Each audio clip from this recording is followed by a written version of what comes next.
We are proud to have two historical Black colleges, Cheney and Lincoln University. I'm proud to have supported funding for both of these when I was a state rep. Now that I'm in Congress, I'm proud to vote for legislation that helps historical Black colleges nationwide. And that brings me to our introduction.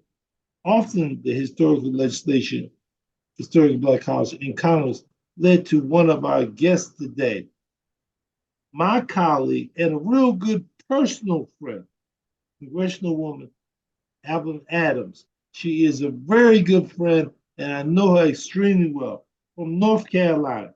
She's known as the godmother of historical Black colleges.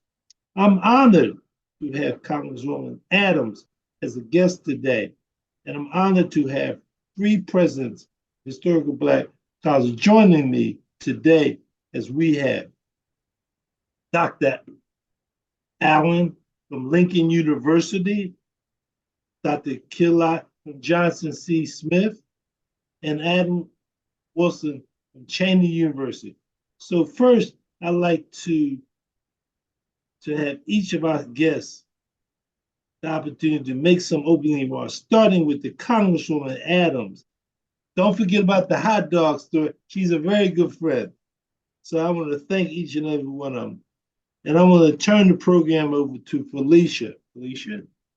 Hi, thank you. Good morning, everyone. Thank you to our esteemed guests for joining us today for this very important and valuable discussion. So it is Black History Month, and we are assembled kind of as my son, who is a superheroes person, the Marvel League of those who are in Black history are superheroes with regards to the HBCU experience assembled today. So thank you, Congressman Evans, for putting on this really thoughtful and engaging roundtable that we have. I serve as Congressman Evans' district director. I am joined by my colleague, Catherine McKenzie Ziegler, who is an HBCU alum of Johnson C. Smith, and she will also be helping me moderate today's discussion. So what we have for you today is we're going to allow each of our guests to introduce themselves, and then we will go into sort of a rapid fire roundtable discussion with some questions for everyone. And so then we'll entertain Q&A. We are Zooming, I'm sorry, not Zooming, we are casting to Facebook Live. And so there is an opportunity for those of our guests who are on Facebook who are joining us to ask questions. And myself and my colleague out of DC, Carmen Jones, will be able to shoot those questions over to everyone if time permits. So with that, we will go ahead and allow each of our guests to give some opening remarks about themselves and their schools, and then we'll go into our questions. And we will start with Congresswoman Adams. Well, thank you very much. And let me just thank my brother, Congressman Dwight Evans, for putting on this roundtable today. It's just been a real pleasure to work with him and all of our schools across this country. I am Alma Adams, and I represent the 12th Congressional District in North Carolina, in the cities of Charlotte and the county of Mecklenburg and a little bit of Cabarrus County.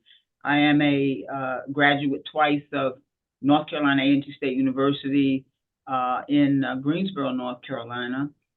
Grew up in New Jersey, but I'm also a retired college professor. So I am HBCU strong, let me just say that, and have the privilege of working with so many of my colleagues in Congress who believe and know the importance of our schools. And so I'm just happy to be here, and it's always great to interact with college presidents and administrators on these campuses who I know are not only valued resources to not only our universities, but to our communities. So I'm happy to be here with these college presidents, and a couple of them I know more specifically, but Johnson C. Smith University is in my district. I'm just proud to represent the Golden Bulls and to be an honorary Golden Bull myself. So thank you so much for having me. Thank you so much, Congresswoman Adams. And so in this next section, what we're going to do, we're going to shoot our first question off to our esteemed panelists who are with us. And in that question, you can kind of also cover a little bit about your respective institutions, and then we will move through our program. And so the question, oh, wait, 1 second. Oh, no, I'm supposed to turn it over to Kathy. Excuse me. Kathy, you want to go ahead with question number 2? Sorry. You're on mute. Good morning, everyone, and welcome to all of our guests today. We are pleased to have you. I will reserve myself in doing my shout out to Dr. Kinlock with our usual JCSU. But as we move forward, we have several prospective students, parents, and educators listening in today, and we would appreciate hearing from each of you as you introduce yourself. If you could tell us a little bit more about your respective universities and what you believe your universities and its offerings make it the ideal educational environment for freshmen, transfer students, and non-traditional students. So please, we welcome you to hear your thoughts as you introduce yourself and give us those tidbits. And we will start with Cheyney University and President Walden. Good morning, and thank you so much for asking me to join my distinguished colleagues in this discussion this morning. I happen to serve as the 13th president of Cheyney University, and Dr. Allen and I changed barbs about who's first. We're the first HBCU, and she's the first degree-granting HBCU, and we love each other. So there's no competition between Cheyney and Lincoln. There's just collaboration and cooperation. But first of all, I think there's probably 4 things that distinguish our administration and what we do at Cheyney. First of all, I'm not a traditional educator. I spent 40 years in the corporate world. So the perspective that I bring to Cheyney is a business perspective because education is a business. And there are 3 things that we focus on. One is the physical environment that Cheyney resides in. We sit on 275 acres in Chester County, and we have tremendous amount of underutilized buildings and space, which we have been able to monetize. So our model entails one where we ask private organizations or private companies to join us on campus and provide paid internships for our students in areas where they would not traditionally have an opportunity. We're talking about the analytical sciences area, biological sciences area, et cetera. Our 2 most populated majors are business and biology, followed by hotel and restaurant management and the social sciences. I think when we talk about why would you come to Cheyney, 1, the student ratio to faculty is 1 to 20. You get a personalized experience.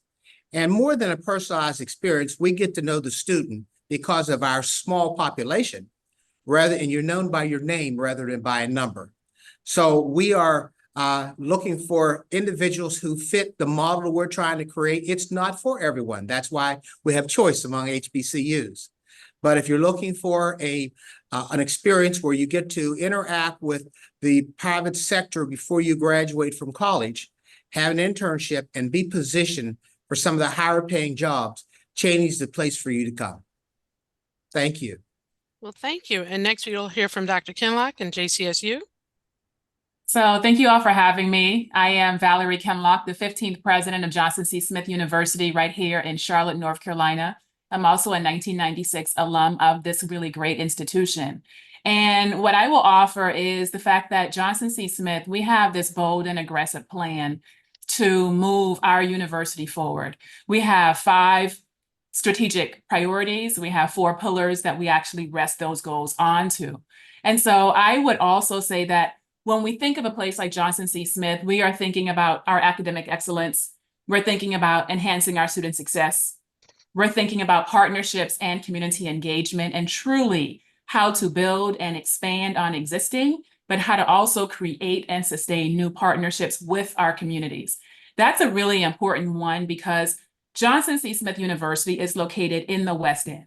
And as part of this community, we have been here for almost 157 years, and we have to determine ways to connect with the community, build with the community, and also provide the community with the resources and the experiences that we all rightfully need and deserve. So that's our goal number 3.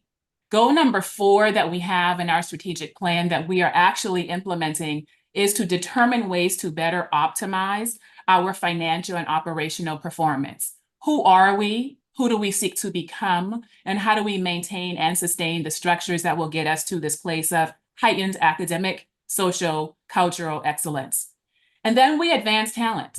How do we identify talent within our student population, within faculty, within staff, within our administrators? And how do we also identify talent, reward talent, and understand that a talented population of people create an institution like Johnson C. Smith and all of our other HBCUs? And we have a lot of work to do, and we're getting that work done. So why would anyone be interested? Because we're in Charlotte, and because we have a long history of engaging with our communities, and because we value family and community success and well-being. And I hope that people would consider a place like Johnson C. Smith University as they're thinking about their undergraduate and partially their graduate education. Thank you, Dr. Kinlock. And last but certainly not least, we'll go to Lincoln University and President Allen, and we will be reversing the question order. So, Dr. Allen. Well, good morning. And again, thank you, Congressman Evans, and it's great to see you again, Congresswoman Adams. You forget that you're also a Lincoln Lion, so I had the privilege of making you that. So it's great to see you on this call as well. So I'm Brenda Allen. I'm 14th president. That's interesting. We're 13, 14, 15. 14th president of Lincoln University. We are the other first. We've been offering baccalaureate degrees to people of African descent since 1854. Lincoln University is well known for producing individuals who go on and literally change the courses of society. Among our great alum are trailblazers such as Langston Hughes, world-renowned poet of the Harlem Renaissance, Chief Justice Thurgood Marshall, who argued eloquently in front of the Supreme Court to desegregate schools. Nnamdi Ezekwe, with first president of a liberated Nigeria. Kwame Nkrumah, again, first president of a liberated Ghana. And so we continue to produce leaders. At Lincoln, our current contemporary motto is Learn, Liberate, Lead. The Learn stands for coming into an institution that is well prepared to offer students the kind of content knowledge that they need to just understand the areas of study and knowledge in the world. The Liberate is the aspect that we place on creating graduates who are really critical, independent thinkers, individuals who take that information and consume it and turn it into their own understanding and their own goals in life. And the final L is Lead, which means we are very focused on producing graduates who will take this very privileged education and go out and use it to actually help the communities in most in need. At Lincoln University, like at Cheyney, and I think at Johnson C. Smith, we are small. Unlike Johnson C. Smith, we are rural. But that small rural environment helps us to create the kind of family environment that is designed to really help students thrive. So on the campus of Lincoln University, the faculty-teacher ratio is 1 to 15. Faculty, staff, and students are part of the community and the collection that come together to reinforce. I always tell students, not only at Lincoln do you get the kind of support and encouragement from your faculty and staff, but sometimes it's your fellow students who are the ones that really help to push you forward and keep you to persist.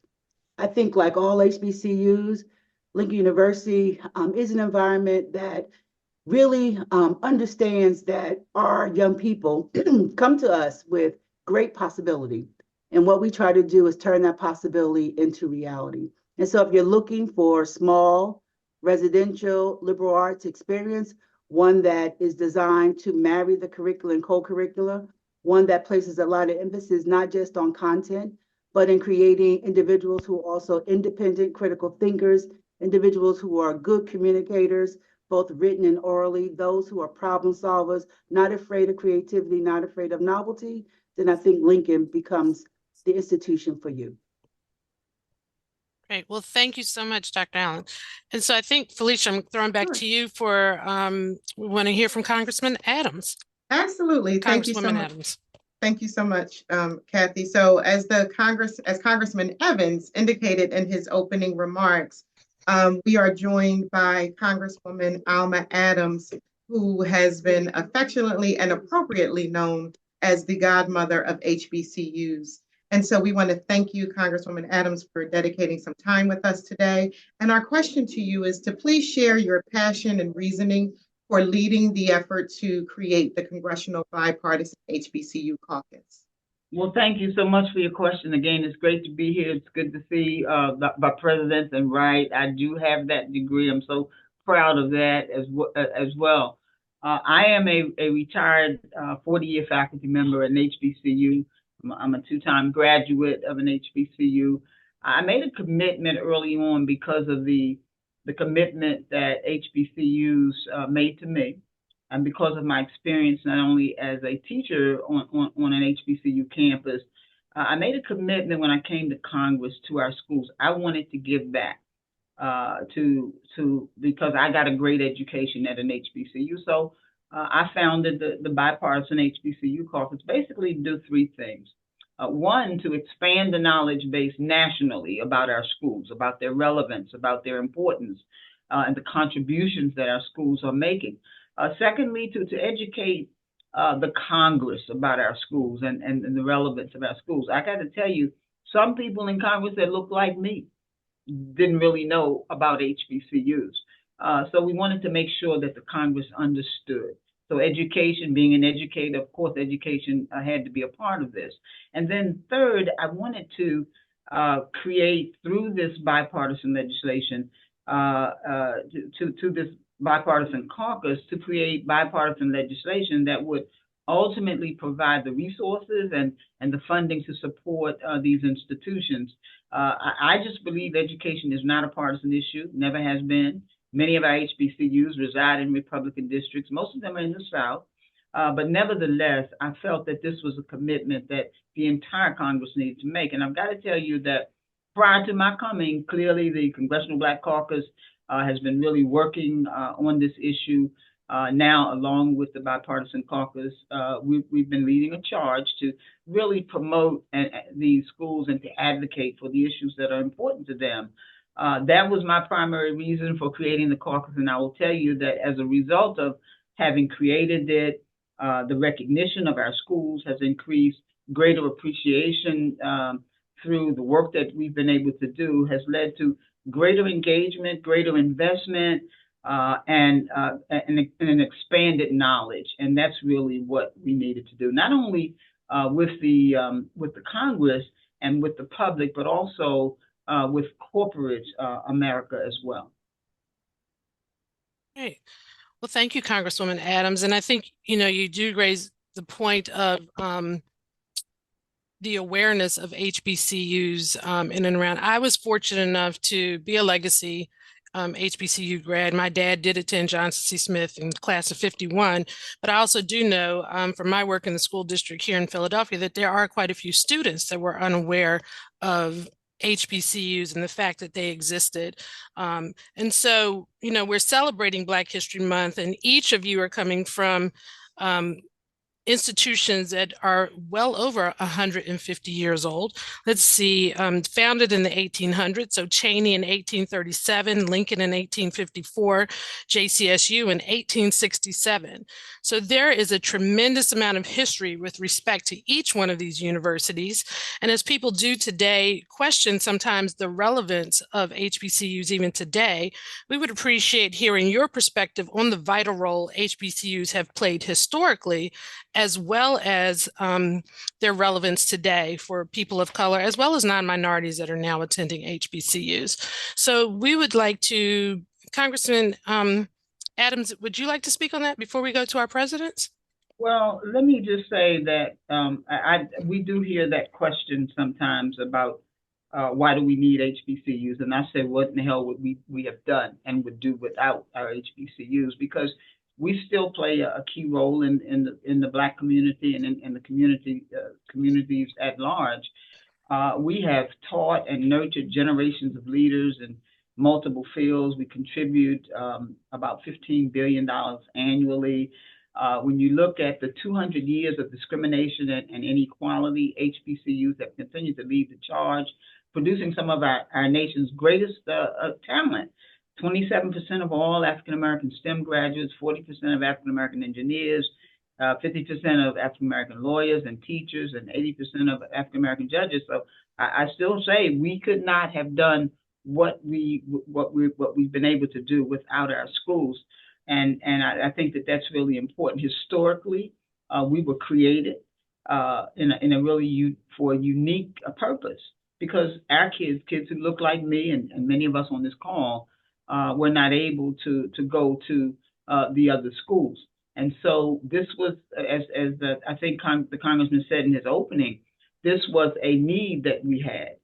Education has been our pathway. We knew it would be. And so our schools were really designed to make sure that kids who look like me and others of us did have an opportunity to have a good education. So, these schools are still relevant today. There's no experience like an HBCU experience. Well, I tend to agree. Dr. Allen?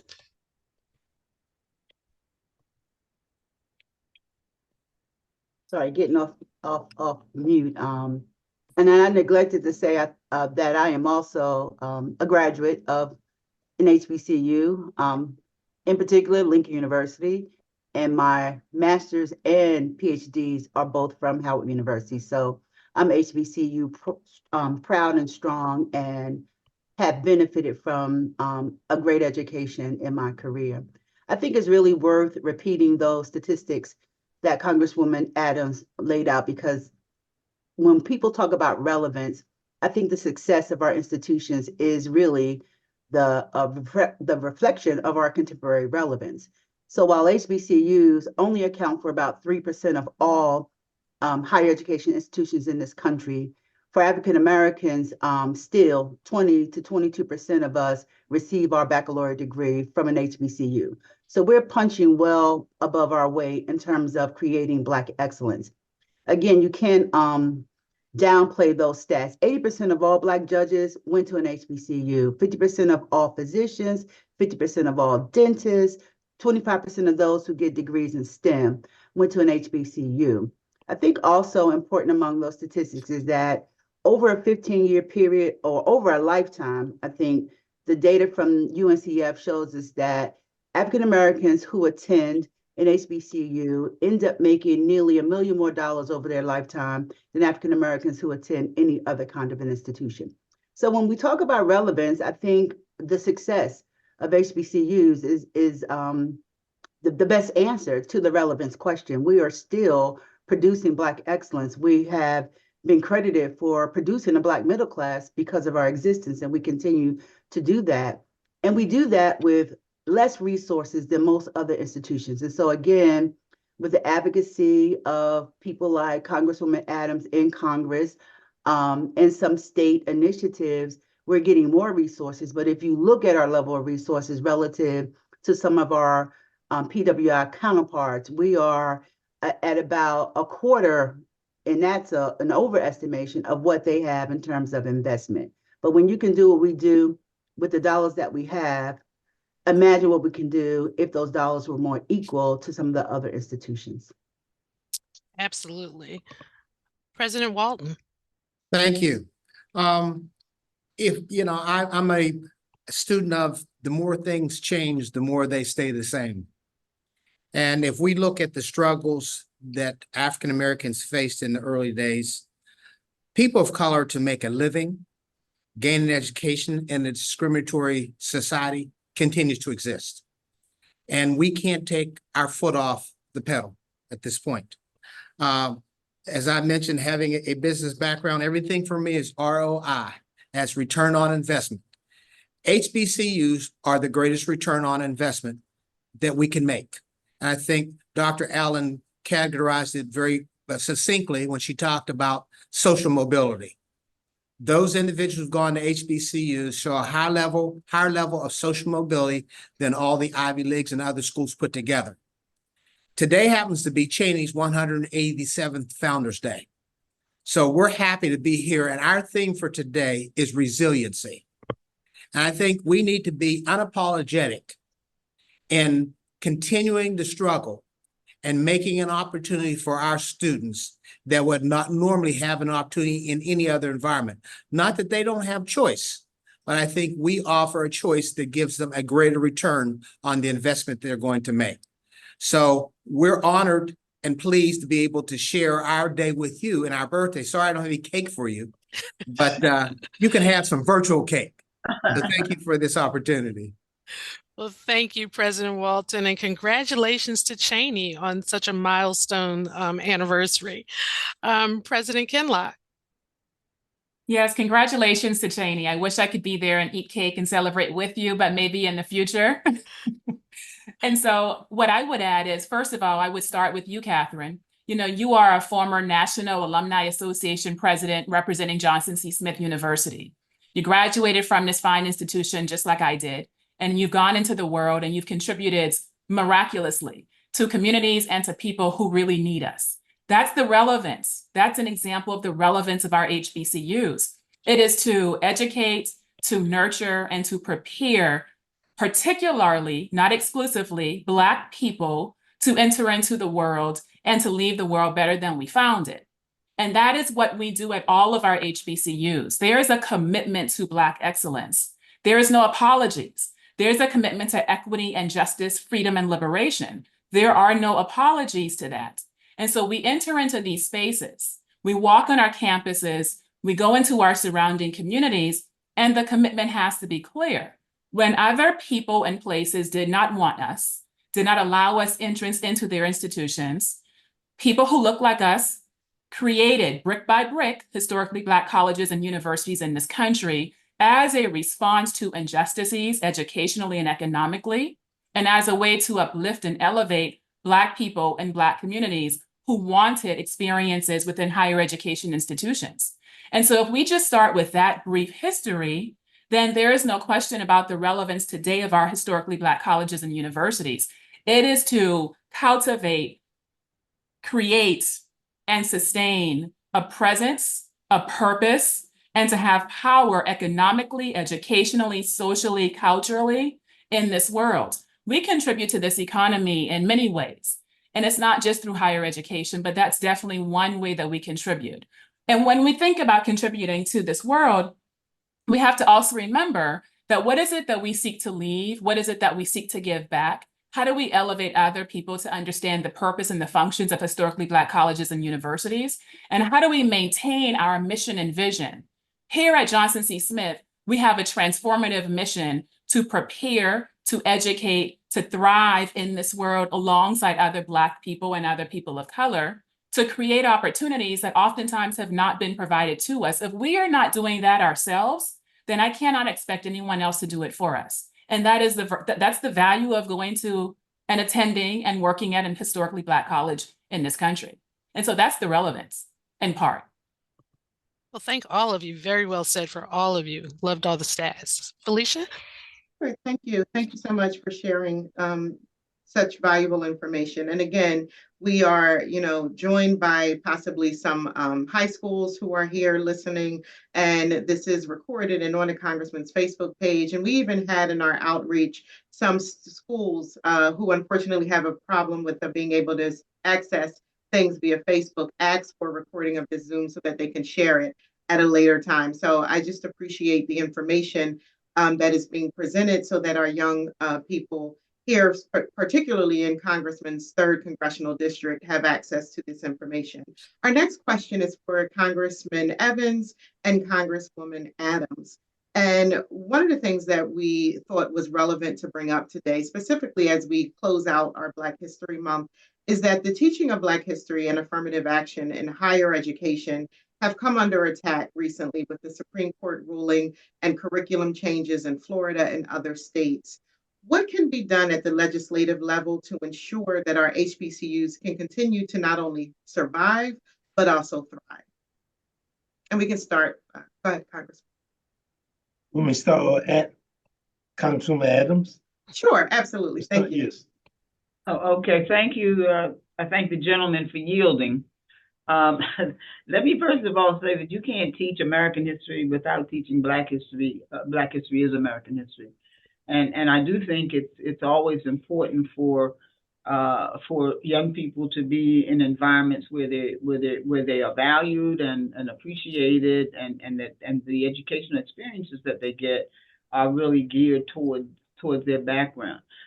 It's not a coincidence that HBCU graduates on an average tend to do better than Black graduates at predominantly white institutions. But having said that, as a member of Congress, I just believe that we always have a responsibility to make the lives of people, and particularly young people, better. We should be pushing initiatives and legislation that we could get codified into law. Like my Ignite HBCU Excellence Bill, which really focuses on infrastructure. And we're talking about the sustainability of these institutions so they can thrive and not just survive. You've heard the presidents talk about punching above their weight and doing a lot with a little. And it's time out for that.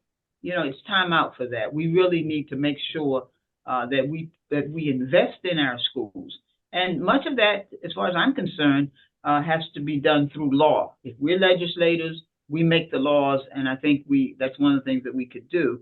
Of course, the CDC had been doing some things well before I arrived, but I've got to tell you that we have got to have a focus on the infrastructure on these campuses that will help facilitate the learning and increase the students' ability to be successful. Some of our buildings are as old as our schools. And so I think that there's got to be a greater focus on making sure that these schools are sustained in a way that they can produce the kind of graduates that we know we have over the past and that we will in the future. So legislatively, that's some things that we can do. Those are things that we should do. And we should make sure that those things are codified in the law. You may recall the Future Act. That was a bill that I had that provided $255 million for HBCUs and MSIs, with $85 million to HBCUs. And it was 20 years before we had a standalone bill of that nature. So we've got to continue in that vein and make sure that all of our colleagues, Democrats and Republicans, understand that this is critical, and it's time for us to stop talking about it and really doing something about it. It's one of the reasons that I am a big fan of Congresswoman Adams. From what you have just heard is a message that we here in the Congressional Black Caucus, in terms of the things that she has expressed. It is that type of leadership that I believe will fundamentally make a difference. So much so that Congresswoman Adams can say that right here in the city of Philadelphia, that Sherelle Parker, who is mayor of the city of Philadelphia, is one of the students and prospects that Congresswoman Adams had an influence. And I say that, and I think it's important to demonstrate the influence and the results to show exactly what difference it makes in terms of how these things are led. In terms of the historical Black colleges, it is that leadership. That's what Congresswoman Adams talks to all of us about. So I say to you that we need to keep the focus on that leadership and know the value in terms of what she's expressing. For the times and the difficult times we've had, it is only through leadership that Congresswoman Adams has expressed. So I want to really just add my voice and just add that example and thank her for all that she's doing in doing this. Thanks. Back, Felicia. Absolutely. Thank you. Thank you so much.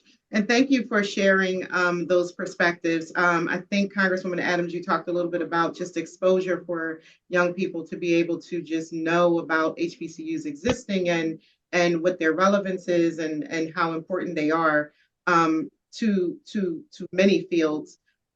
And one of the things I was sharing with the congressman, we spend a lot of time together out in the field when he's in the district. My daughter is a sophomore at Saul High School here in Philly. Cheney and Lincoln will recognize it. It's the only agriculture high school in the area.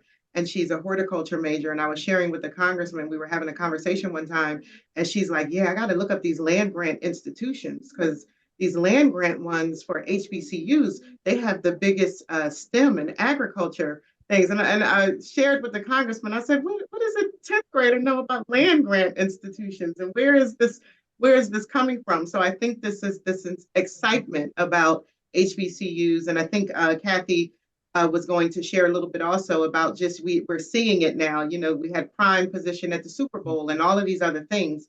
So and moving forward, I just wanted to reach out to the presidents and ask that HBCUs produce a number of Black professionals in various fields, such as we just mentioned STEM and engineering, doctors, lawyers, just to name a few. Can each of you expand on some of the majors and career tracks for your institutions that are known for? And again, we do have young people who are going to be viewing this presentation. So as we go through the history, let's talk a little bit more currently about what your institutions can offer, what they're known for, and why young people should consider HBCUs to be competitive choices for universities. And we can start with Dr. Kinloch.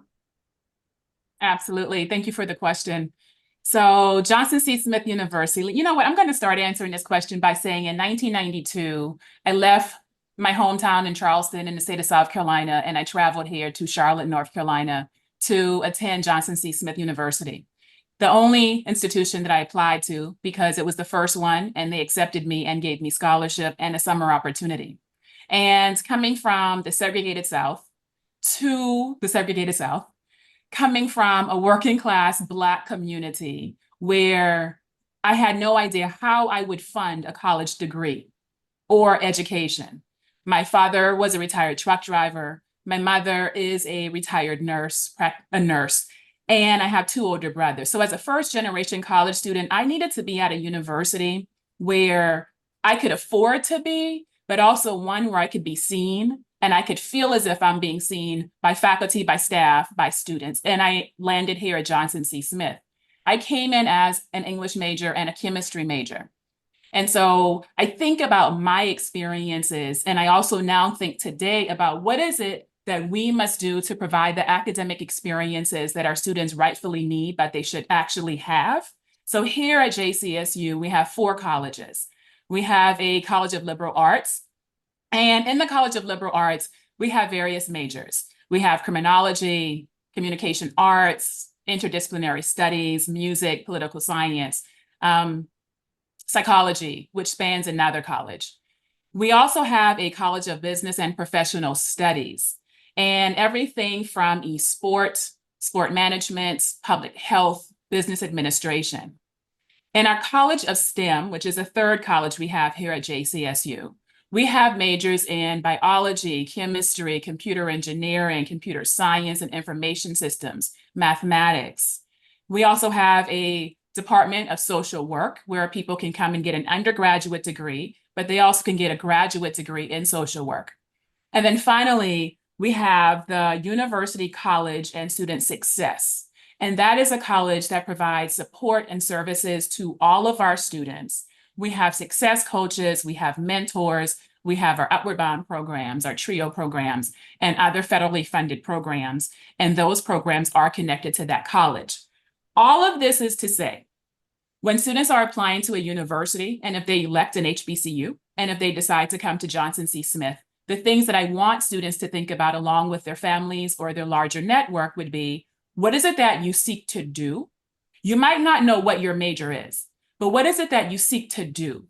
What are the ideas you seek to grapple with? What are the experiences that you want? Do you see yourself in the curriculum here at JCSU?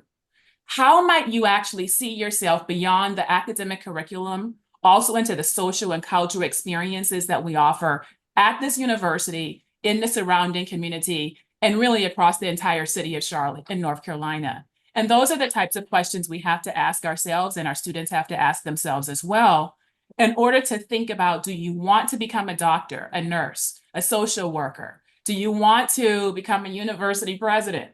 I mean, who knew I was going to come back to my alma mater as one? Do you want to become someone who is a business entrepreneur? What is it that you want to become? What is it that you think you want to do? And then how do we begin to help you get there? And I think that is the experience that one would get if they elect to come to JCSU.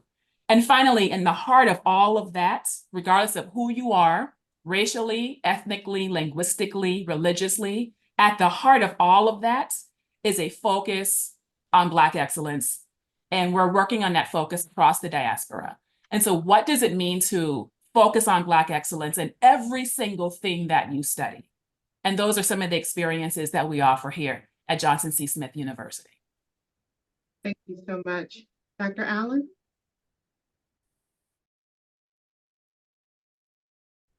So I want to pick up on the theme in President Kinloch's message, and that is preparing students for a dynamic, ever-changing workforce is less connected to majors and more connected to intellectual skills. And so as a liberal arts institution offering a rigorous classical liberal arts education for more than 170 years, Lincoln University continues to focus on producing graduates who actually can go out into the world and be and become anything that they please. And we think that whether you major in art or archaeology or biology, as you graduate, you should have the essential intellectual and interpersonal skills that allows you to go into any field, become your own boss, or tool and retool as the marketplace warrants. And so again, our approach to education is less about majors and more about experiences. What we try to do is to metaphorically create opportunities both inside and outside the classroom where students have the opportunity to confront, develop, and hone the essential skills needed for success in society. And so in your art classes, as you would in your English classes, as you would in your psychology classes, there will be opportunities to perfect your writing and your oral communication. All of our courses, whether they're in STEM or in social sciences or arts and humanities, will focus in on critical thinking, problem solving, critical reading. These are all the skills that are necessary to be successful in this global economy.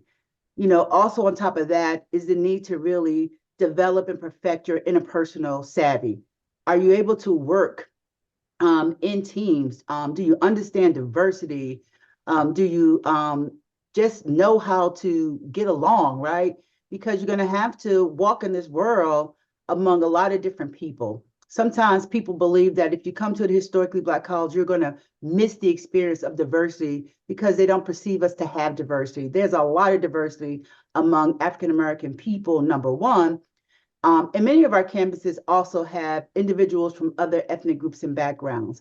But again, being very deliberate about helping your students to understand their place in a global world becomes a very important part of the education.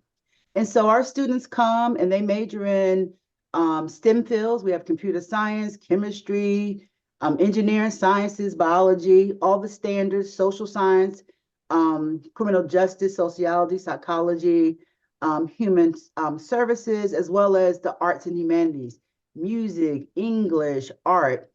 But those majors are provided to allow the student the opportunity to take a deep dive in an area where they may have some passion. But it is that deep dive that allows them to really confront and develop those essential skills. And so when we graduate students from Lincoln University, we believe that we have done the best we can to make sure that they have the intellectual muscle and the interpersonal savvy that will allow them to go out in the world and be and become anything that they please. there are areas of knowledge that are pre-professional that require some very specific education.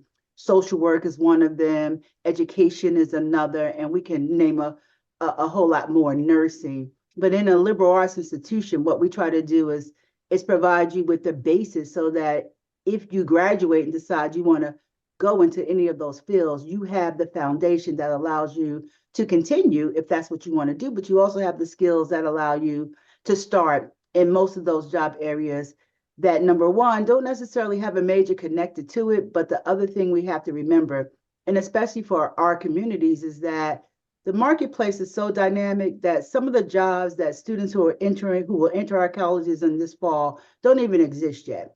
And so our challenge is, how do you prepare people for that kind of economic marketplace uncertainty?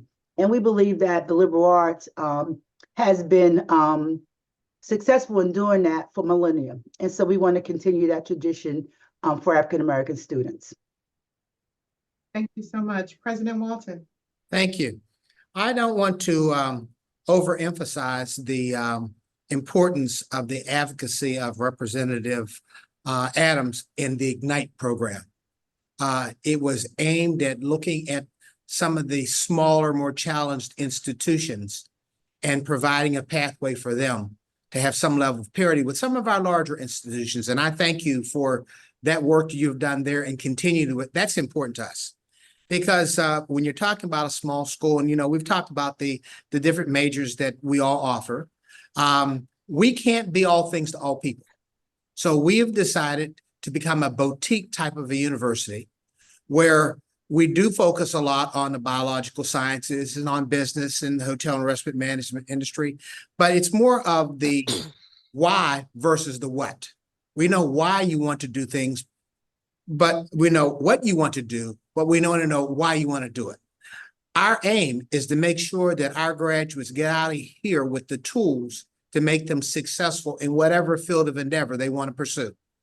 That's the key, and is to make sure that they have the experiences and they have the exposure while they're here on campus to some of those emerging professions and technologies, so that they're not out there trying to guess at what they might want to do in life.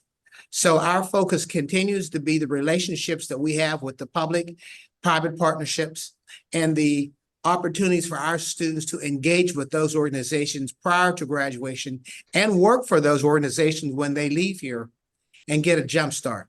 It's all about upward mobility, and that's going to continue to be our emphasis as we emphasize our resilience that we have to continue to focus on. Well, thank you all for those responses. And if I may just interject personally, I would say for me, I entered Johnson C. Smith as a marketing major intending to go into advertising. At the end of 4 years, while I had a great GPA, I did not have a job, but I did have a professor at Smith who saw something in me and recommended me to be the first Smithite to go to the University of South Carolina for a master's degree in human resources, which launched my 20+ year career there, which also gave me the transferable skills to come do the position that I'm doing now. So I do want to just say, yeah, it's not necessarily just about the major, but it was the foundation that was provided at my HBCU that made me feel like I could do anything, and the loving care and nurturing of the professors in that type of environment, particularly our smaller HBCUs. And leading on from that, we all know too that the academics are the key and the focus of anyone going to college. But let's face it, the HBCU homecoming experience is something that many of us as alums return to our respective universities in droves year after year, partly because some of the things we've heard today, it's an opportunity where, you know, one thing about HBCUs, it's the one time in our lives we're not a minority. And we get to be unapologetically who we are, and homecoming is a whole cultural experience that represents all of that. So this is a lightning round question we're just going through real quickly, but we want to end on this note too, because as people hear about academics, we also want to hear about that type of experience of the marching bands, the parades, the camaraderie. So can you just tell us a little bit about the homecoming experiences, what makes it unique and the special event and place to return to at your respective universities? And we are starting with Cheney. So President Walton. Thank you for this opportunity. Well, first of all, I'm a member of the 100 Black Men, and our motto is what they see is what they'll be. And I think that our homecoming offers an opportunity for our alums to work with our undergraduates, get to meet them, get to talk with them, get to share with them their experiences, not only here, but in the life after Cheney University. So we go through all the regular rigmarole, but I think it gives our alums an opportunity to see the changes that are being made on campus year after year, that the organization continues to grow and it continues to be a place where they can be proud of. We have all the fun and, test the lies that they all have and stay a long time, have to chase them home 2 or 3 o'clock in the morning. But it's a phenomenal opportunity for them to get to see and commune with individuals that they don't get a chance to see other than at homecoming. So it's a special event for us. Great, thank you. President Kinlock? This is a great question. So I'm going to invoke Black feminist scholar, thinker Bell Hooks. And Bell Hooks talks about home place. And she says, there's nothing like walking through these particular types of communities that might not want us. And then we finally arrive at a safe space or in a safe place. And that place for us is home place. Campuses that are HBCUs and homecoming are home places, are sense of belonging and community, sense of connectivity. And it's not even a sense, it is connectivity. It is, I belong, regardless of what is happening in this world, I belong here with people who I might have gone to school with, who may have graduated after me, before me, people I might never have met before. But when you step back on this campus for homecoming, everyone knows everyone, even if you did not know each other 5 minutes ago. That is homecoming. It's not just the parade. It's not just the game. It is not just the let's decorate our campus and bring everyone back. It is the sense of I am seen, I am heard, I am here. I can be whoever I want to be. And I can be that in a safe, loving space that acknowledges who I am. And hence, homecoming is a special time. It's a joyous occasion, but it's also professionally uplifting for all of us. So that's homecoming for me. Great, thank you. And Dr. Allen. Well, first I have to say one of the hardest things about being president at your alma mater is every homecoming is also your homecoming, and you have to play dual roles. So I have to tell you, I struggle at homecoming because it's just so much to struggle with. But homecoming is great. More and again, more than the tailgates, more than football, more than the parties, is the opportunity to commune. Just being yourself, as President Kinlock said. I've noticed that at Lincoln, as soon as people hit the yard, it's 50 years ago or 60 years ago. They go right back to who they were when they were here, no matter how much the environment has changed, right? And what I've noticed over the years of coming back in this role is that no matter what decade we came through Lincoln, there are so many similarities in why this place remains so important to us just across those decades. And for me, that just reflects the enduring sort of spirit and idea of who we are. And so I can talk to an alum from the 1950s and an alum from the 2000s, and we all have similar themes in the stories about why Lincoln has been so important to us for our lifetime. And I think that's one of the greatest things about our HBCUs. And I think that homecoming gives us an opportunity, again, to go back to the initial question and understanding the relevance. The experiences that people have on these campuses endure for a lifetime, propel them forward. We're always talking about how transformational it has been. And whether you come from a challenged community or a challenged family, or you come from a family that had more resources, there's something about the environment that has sparked you and moved you forward, such that our stories are just so similar across those decades. And homecoming is a time, I think, for us as presidents to remember why we do what we do. And I think it really pushes us towards trying to make sure that legacy endures way past us and into the future. Yeah, I'm not a college president, but I love coming home to homecoming, to the greatest homecoming on earth. I'll say that, the G-Hope. But you know, it's about community. I love parades, and I marched in the parade with Johnson C. Smith the past homecoming, and President Kinlaw and I had a chance to walk the crowd and talk. But nothing could be finer than to be at an HBCU homecoming at any state in the country. It does give you an opportunity to not only to come back, but to live back that experience that you had when you walked that campus. But if I could just interject for those people who are listening, your daughter or someone said something about 1890s.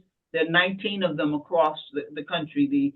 The HBCUs that address agriculture primarily. So it is, you know, if you want to get in touch with my office, we'll certainly get you to the place where you need to be. But you know, this has been an HBC experience for me, has been the most valuable experience of my lifetime as a first generation college student, as a daughter of a mother who did domestic work, as someone who didn't have the resources to go to school, but the Lord made a way for me with my extended family, and I am so grateful for the HBCU experience that I had, and that's why I'm continuing to work. And I thank Congressman Evans for not only serving as one of our members of our bipartisan HBCU caucus, but for all the work that we're trying to do together to make life better, so that our schools will not just survive, but that they will thrive. That's important to me. That's important to you. And thank you to my brother at Cheney, Mr. President, for mentioning Ignite. We're reigniting that, and we're going to keep on going. The flame is still there. And just know that I'm going to do my best for these universities who've done so much for so many young people like I was. Felicia, if you heard the Congresswoman put that offer, your daughter. Oh, you know, I heard that. Your daughter, I'm going to tell you that now. Noted. I tell you that now. Because ask Marion Tasco, ask Sherelle Parker, ask Tanya. Believe me, I don't know anybody who she's not mentored. So I'm saying to you that if you heard what she just said, yes, I know and watch her in action. Well, thank you. Thank you so much. I want to share also with you all, and now keeping on the theme of young people, since we have young people joining and listening as well. Congressman, your chat is popping. I think they still say that term.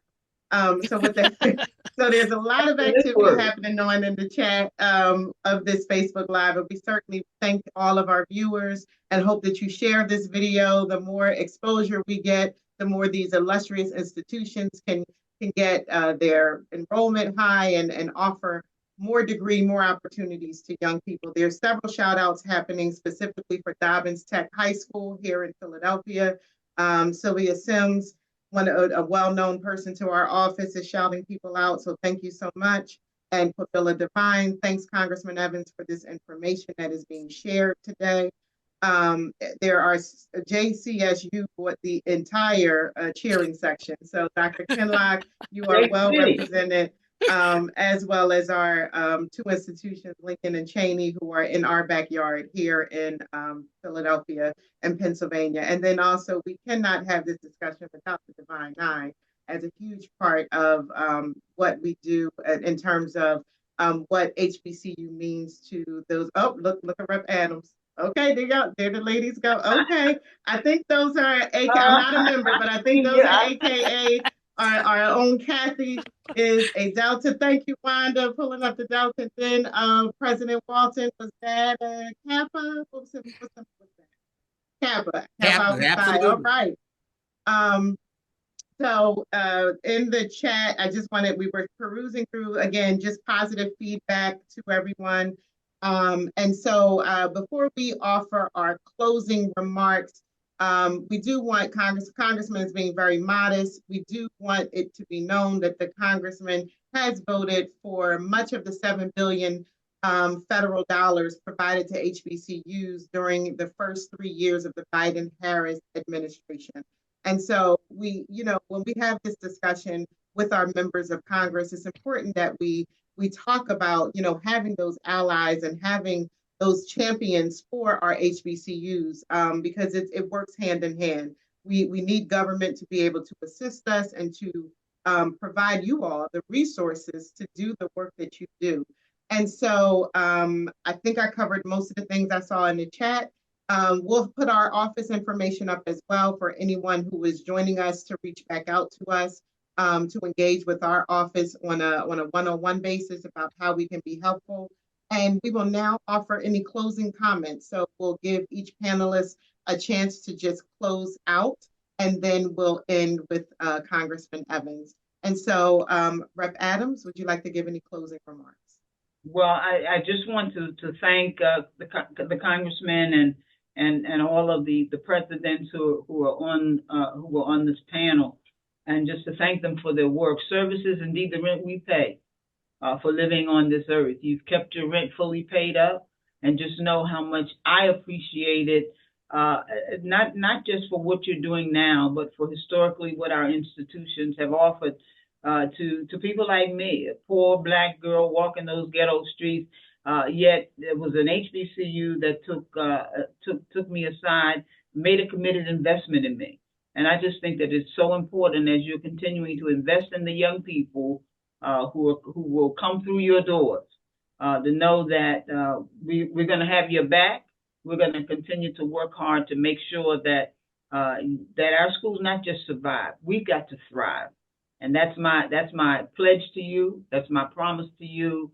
And I just want to say that we're going to be, if you're going to be on the Hill for STEAM Day on the 16th and the 17th and 18th of April, we'd love to see you. You'll be getting more information from us about that. But thank you so much to all of the presidents for what you do, and for the students that you serve, and for making a difference for not only our community, but for our nation. Thank you. Dr. Allen?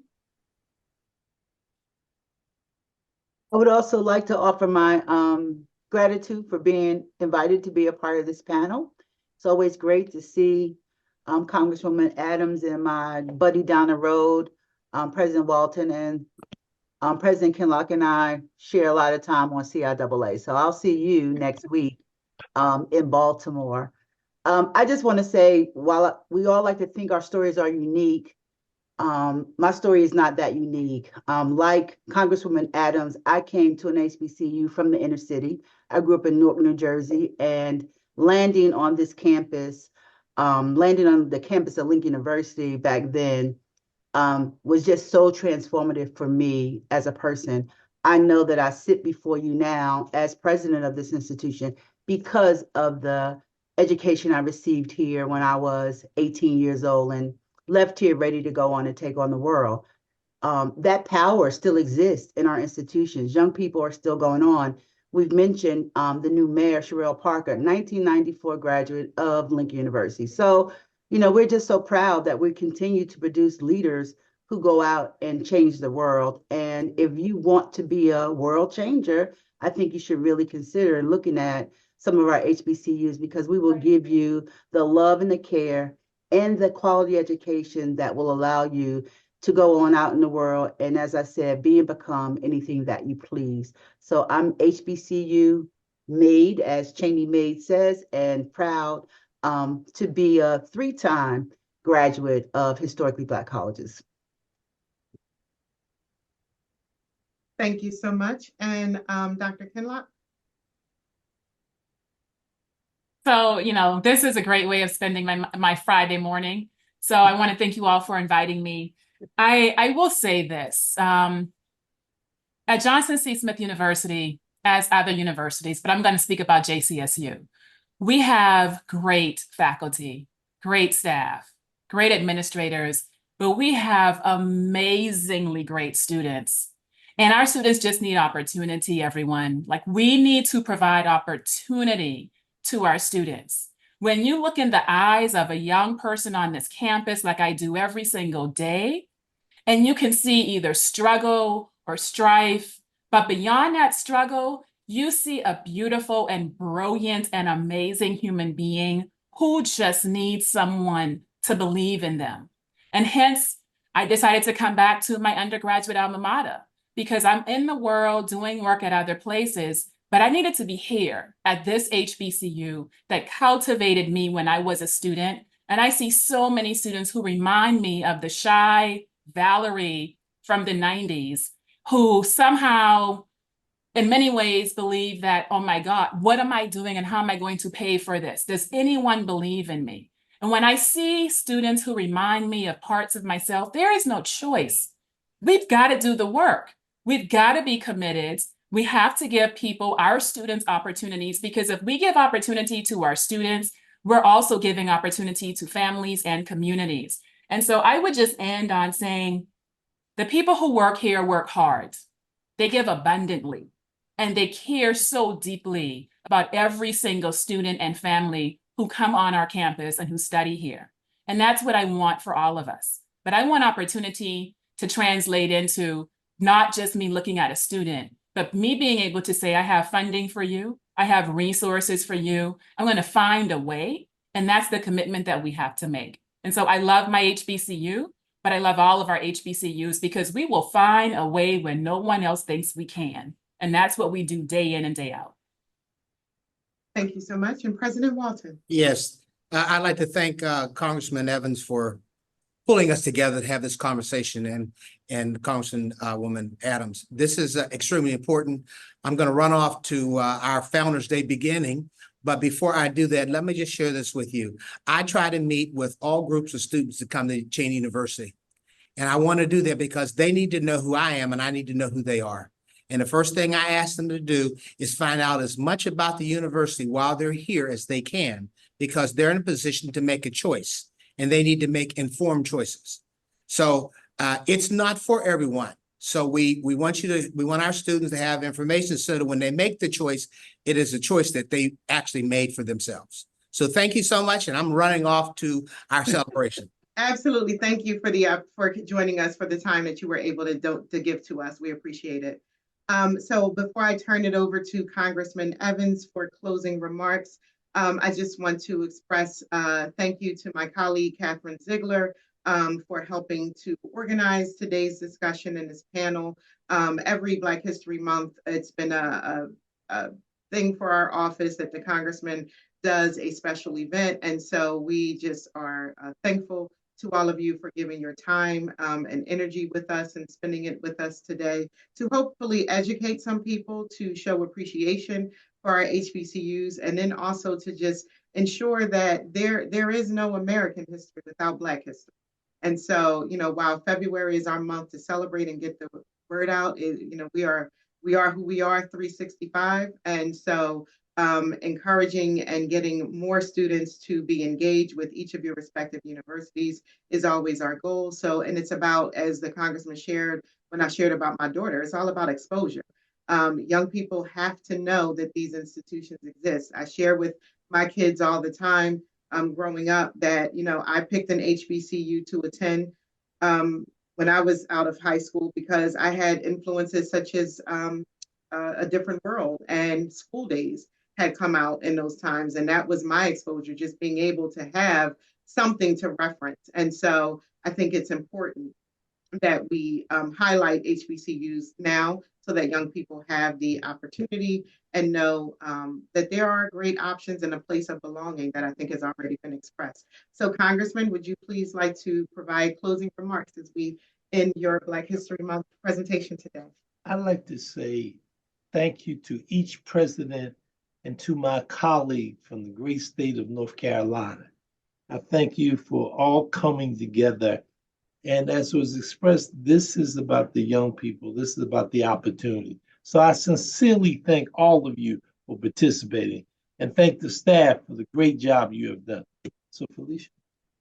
Take care, and we hope all of you have a wonderful weekend. Thank you so much for joining us today. Thank you.